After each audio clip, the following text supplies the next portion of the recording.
Baghdad میں حضور سیدنا غوث اعظم رضی اللہ تعالیٰ عنہ کو سارا معاملہ پتہ چل گیا۔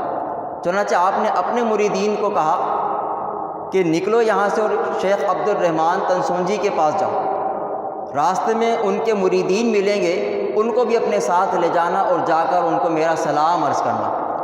حضور سیدنا غوث اعظم رضی اللہ تعالیٰ عنہ نے فرمایا، آپ نے کہا ان سے جا کے کہنا جو درکات قدرت کے مقام پر ہوتے ہیں وہ مقام خضر والے کو نہیں دیکھ سکتے، اور جو مقام خضر میں ہوتے ہیں وہ مقام مقدہ والے کو نہیں دیکھ سکتے۔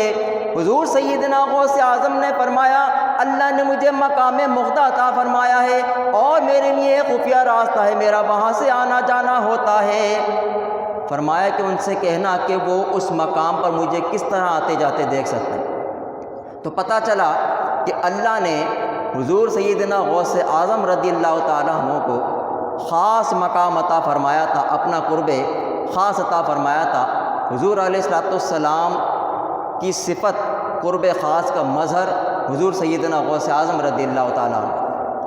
اللہ نے نبی پاک علیہ السلام کو یہ وصف عطا فرمایا کہ حضور علیہ السلام کو اللہ نے بے مثل رسول بنا کر بھیجا۔ حضور علیہ السلام جیسا نبی کوئی نہ کائنات میں ہوا نہ ہوگا۔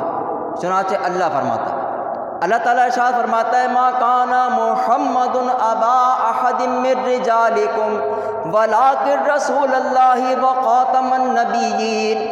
اللہ نے فرمایا محمد تم میں سے کسی مرد کے باپ نہیں ہیں، وہ اللہ کے بندے اور رسول ہیں اور خاتم الانبیاء ہیں، نبوت اور رسالت کو ختم کرنے والے۔ یہ وصف، یہ بے مثلیت اللہ نے نبی پاک علیہ السلام کو عطا فرمائی کہ سرکار خاتم النبیین ہیں، خاتم المرسلین ہیں، آپ نبوت اور رسالت کو ختم کرنے والے۔ اور خود حضور علیہ السلام نے اپنی بے مثلیت کا اظہار فرمایا۔ جب صحابہ کرام نے حضور کی دیکھا دیکھی روزے رکھنا شروع کیے تو ان پر نقاہت کا غلبہ ہو گیا۔ سرکار نے صحابہ کرام کو جمع فرمایا، مسلم شریف کی حدیث ہے، سرکار نے فرمایا ایکم مثلی یطعمون الطعام یطعمون ربی ویسقینی۔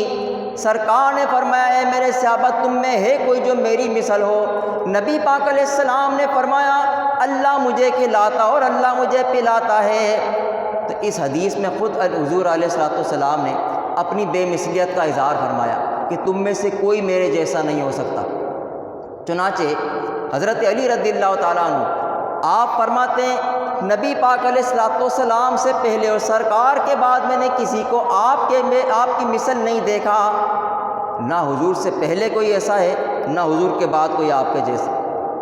حضرت ابو ہریرہ رضی اللہ تعالیٰ عنہ فرماتے ہیں کہ نبی پاک علیہ السلام کے بعد ہم نے آپ کے جیسا کسی کو نہیں دیکھا۔ اور ایک حدیث میں حضور علیہ السلام نے فرمایا جب جنگ حنین ہوئی تو مالک بن عوف رضی اللہ تعالیٰ عنہ یہ حنین کی وادی سے نکلے، ابھی مسلمان نہیں ہوئے تھے، اور بھاگ کر طائف کی وادی میں چلے گئے۔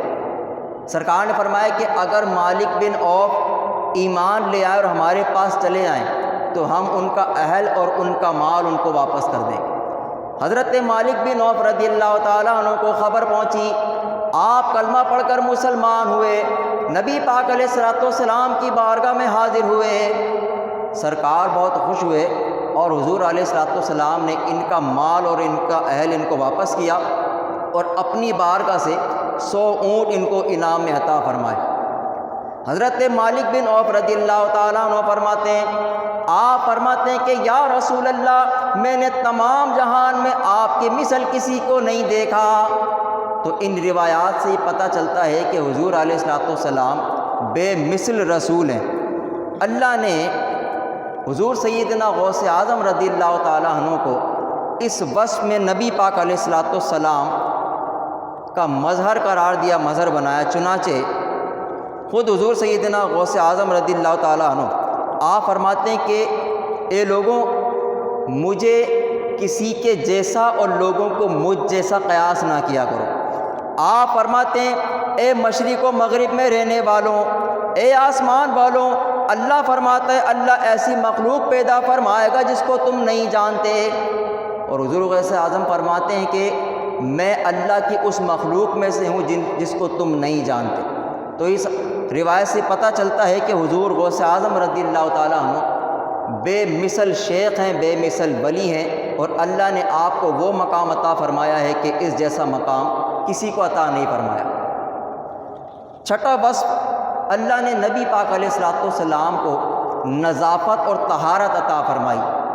چنانچہ علماء فرماتے ہیں کہ نبی پاک علیہ الصلوۃ والسلام کی نظافت اور طہارت کا یہ عالم تھا کہ آپ کے جسم اطہر پر مکھی نہیں بیٹھتی تھی۔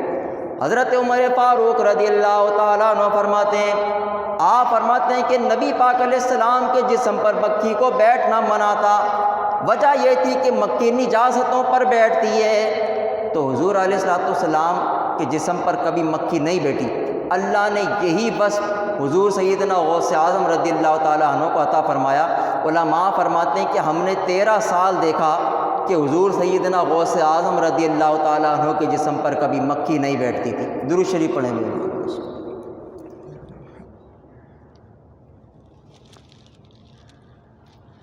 نبی پاک علیہ الصلوۃ والسلام کی نظافت اور طہارت کا یہ عالم تھا کہ اماں عائشہ صدیقہ رضی اللہ تعالیٰ عنہ آپ فرماتی کہ جب حضور علیہ الصلوۃ والسلام بول اور براز کرنے کے لیے بیت الخلاء تشریف لے جاتے تو میں ان کے بعد وہاں جاتی، وہ فرماتی کہ میں دیکھتی کہ وہاں کستوری کی خوشبو آتی تھی اور کوئی شے وہاں موجود نہیں ہوتی تھی۔